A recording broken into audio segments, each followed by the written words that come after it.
The first time Brandon said it, I thought he was joking. We were sitting on the floor of my living room, backs against the couch. Half-empty beer bottles scattered around us like we were still in college instead of two grown men pretending we had our lives together. The TV was on, muted, some dumb reality show neither of us was actually watching. Brandon cleared his throat. "Hey, Eric, can I ask you something kinda weird?" That alone should have set off alarms. Brandon never cleared his throat. He just said whatever was in his head and dealt with the consequences later. I didn't look at him. I just took a sip of my beer. "You already did. But sure. Go for it." There was a pause. Too long. Then he said it. "So, you're gay, right?" I finally turned my head and gave him a look. "No, Brandon. I just really enjoy going to pride parades for the free stickers." He snorted, rubbing the back of his neck. "Okay, yeah. Fair." Another pause. He shifted beside me, knee brushing mine. I noticed it. I always noticed things like that with him, even though I tried not to. He exhaled slowly. "Hypothetically, if a straight guy wanted to know what it's like to kiss another guy," I laughed. Out loud. Sharp. Automatic. "That's a hell of a hypothetical." "I'm serious," he said quickly. "Just hear me out." I set my beer down, suddenly very aware of how quiet the room felt. "All right, I'm hearing you." He stared straight ahead at the TV, jaw tight. What if he was just curious? Not like questioning his whole life or anything. Just wanted to know. And, he added, voice lower now, what if that guy happened to have a gay best friend who, might know how that stuff works? I didn't answer right away. Brandon and I had been best friends for almost 10 years. We met freshman year of college when he borrowed my charger and never gave it back. He was loud, confident, effortlessly attractive in a way he never seemed aware of. I was quieter, more guarded, and had spent a solid year pretending I didn't have a massive crush on him. Eventually, the crush faded. Or at least, I told myself it did. "Brandon," I said carefully, "are you asking me if I can teach you how to kiss guys?" He winced. "When you say it like that, it sounds worse." "I'm pretty sure that's exactly how it sounds." I swallowed. "And what happens after?" He shrugged, forcing a casual smile that didn't quite land. "Then I know. And life goes on. No big deal." I studied his face, the familiar curve of his mouth, the faint scar on his eyebrow from a drunken basketball game years ago. My best friend. The one person I trusted more than anyone. "You do realize," I said slowly, "that you can't unknow something like that." His smile faded. "Yeah, I know." The silence stretched between us, heavy and charged in a way it had never been before. Finally, I said, "If we do this, we don't joke about it. And you stop the second you're uncomfortable." Brandon nodded immediately. "Same goes for you." I let out a breath I hadn't realized I was holding. "Okay." He blinked. "Okay. Okay," I repeated. "But not tonight." Relief flashed across his face, followed by something else. Disappointment? Anticipation? Couldn't tell. "Yeah," he said quickly. "Totally. Not tonight." But as he stood up to grab another beer, I couldn't shake the feeling that something had already shifted between us. I didn't sleep much that night. Every time I closed my eyes, I replayed the way he'd said it. Just for fun. The way he hadn't looked at me at first, like if he did, he might chicken out. By morning, I'd almost convinced myself it was a stupid drunk conversation that would never come up again. Almost. Brandon texted me around noon. "Brandon. So, Brandon, about last night. Brandon. Still cool?" I stared at my phone longer than I should have. "Me, yeah. Still cool." "Me, but we should probably talk about it sober." 3 dots popped up immediately. "Brandon. I am sober." "Brandon. That's why I'm asking," grinning face with sweat. That little emoji shouldn't have done anything to me. It did. We decided he'd come over that evening. No beers. No excuses. Just us. When he showed up, he looked annoyingly normal. Same worn sneakers, same hoodie he'd had since college, same stupidly good smile. He tossed his keys on the counter like this was any other night. "Hey," he said.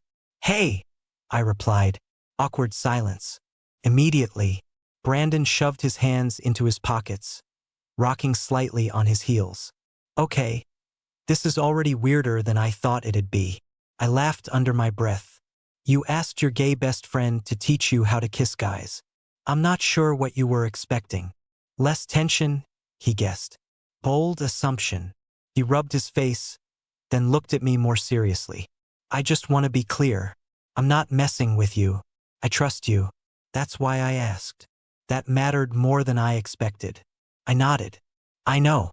And I need you to know, this isn't a performance. You don't have to impress anyone. His lips twitched. Kind of figured. We moved to the couch, sitting farther apart than we ever had before. Felt deliberate. Protective.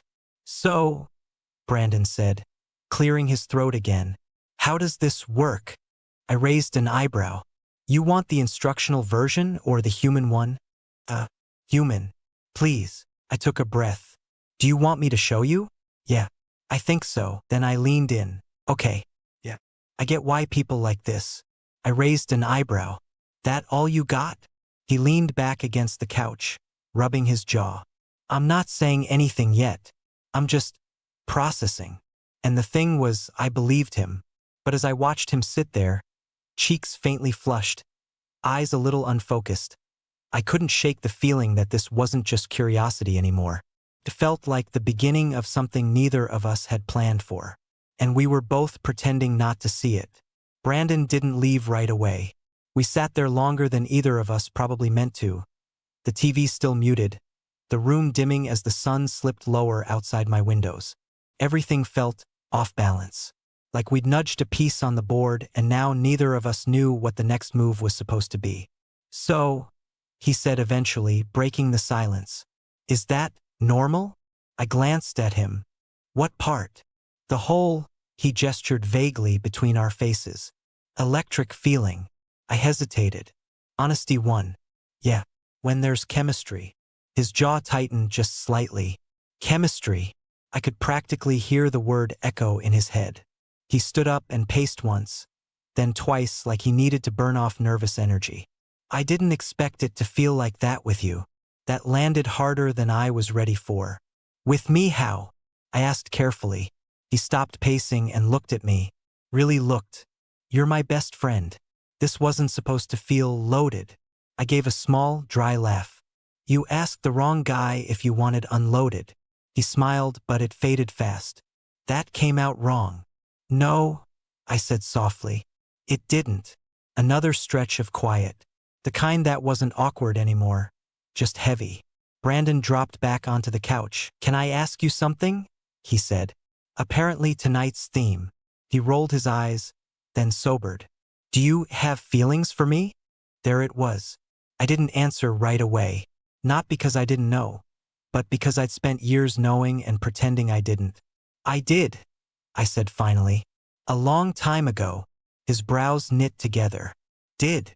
I dealt with it, I clarified. Or I thought I did. He nodded slowly, processing. And now, I met his eyes. Now you're asking me to kiss you just for fun. So yeah, things feel a little different. He exhaled sharply, running a hand through his hair. I never wanted to mess you up. You didn't, I said. Then, after a beat, not until you kissed back. That got a quiet laugh out of him. Fair. He leaned forward, elbows on his knees. I don't know what this means, Eric. I still don't. I just know I don't regret it. Neither did I. And that was the dangerous part.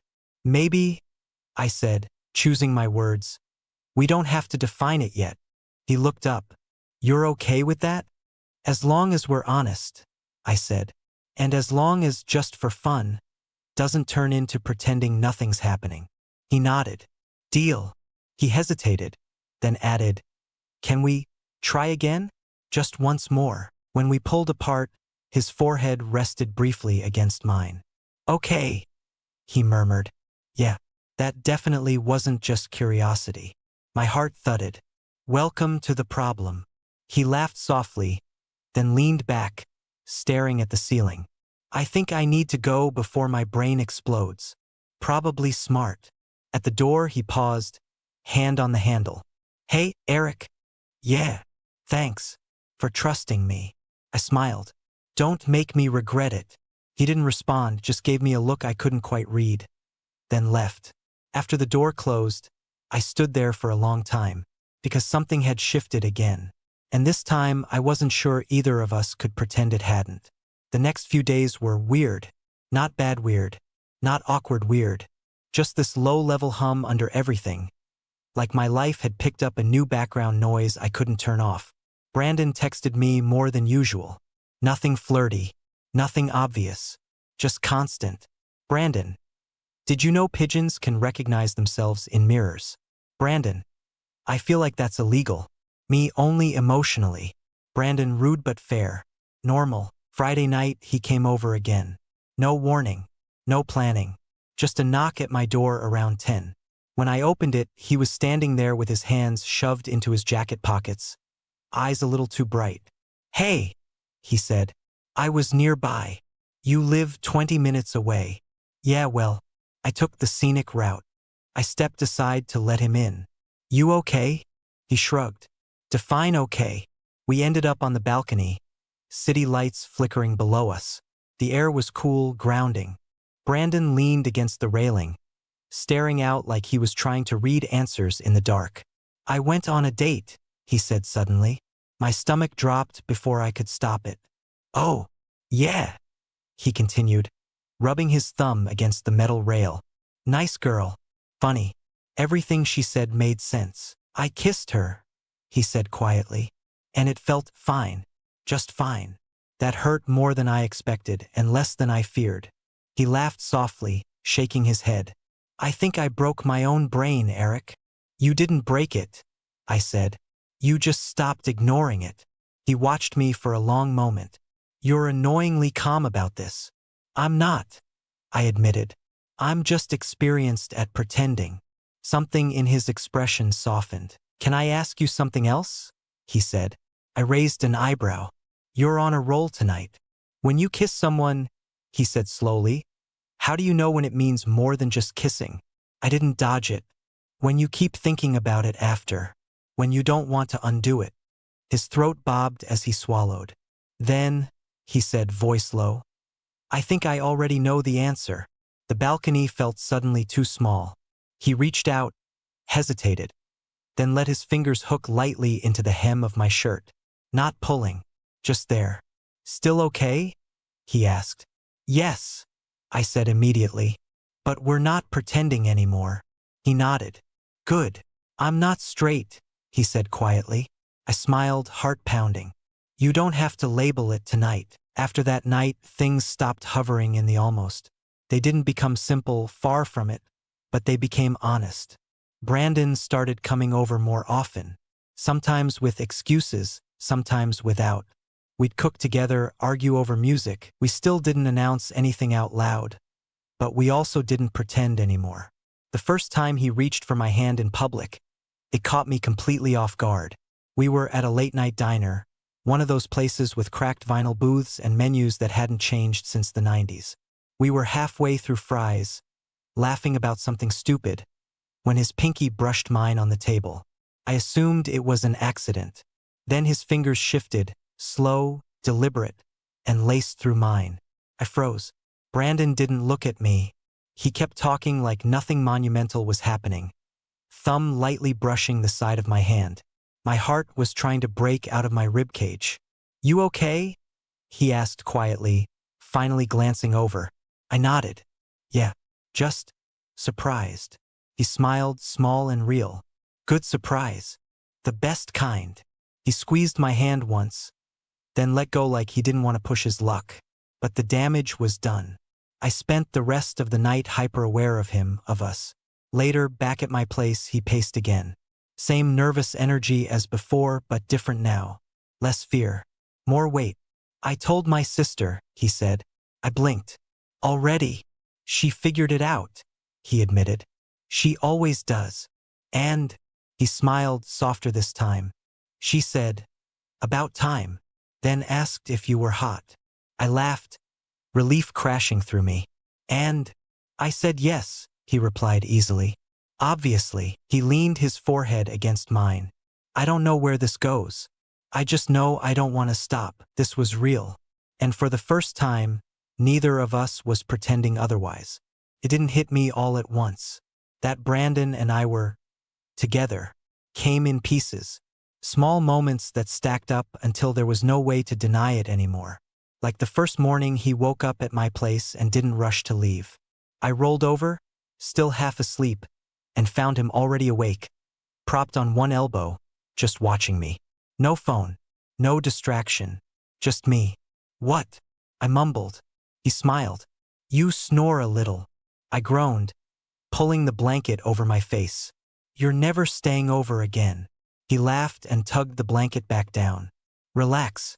It's kind of cute. Still, Brandon hadn't told anyone else. Not his friends.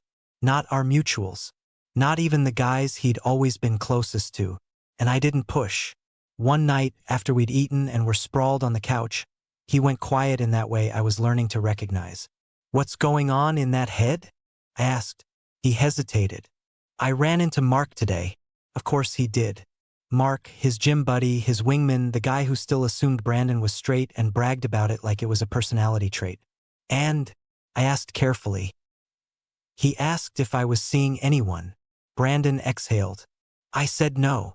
My chest tightened, even though I understood why. I didn't say her, he added quickly. I didn't lie.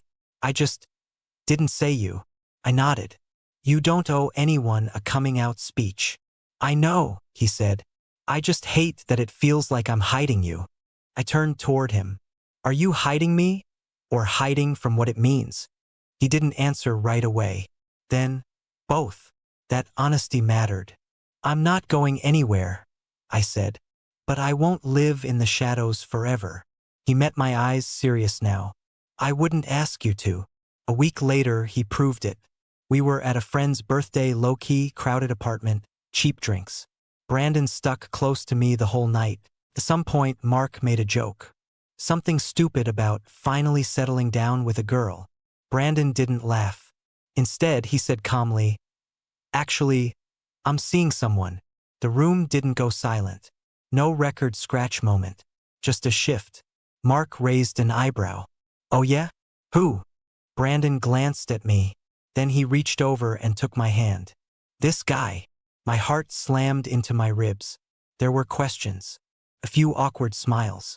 One or two surprised looks. But nothing exploded. The world didn't end. Later that night, outside in the cool air, Brandon pulled me close and whispered. I was terrified. I smiled. You did great. He kissed my temple. I'm done pretending. And in that moment, I realized something that scared me more than all the uncertainty before. I wasn't just falling for him. I already had. Things changed after that night. Not in a dramatic, everything's different way, but in a quiet, undeniable one. Brandon stopped hesitating. He didn't pull his hand away in public anymore. Didn't flinch when someone assumed. Didn't correct them when they didn't. He still hadn't labeled himself, but he stopped running from what was obvious. The first time someone called me his boyfriend out loud, it happened by accident. We were at a coffee shop near his place, waiting on our drinks. The barista smiled at us and said, Your boyfriend can grab the order at the end of the counter. Brandon didn't correct her. He just nodded. Thanks. I watched his face closely as we stepped aside. No panic. No second guessing.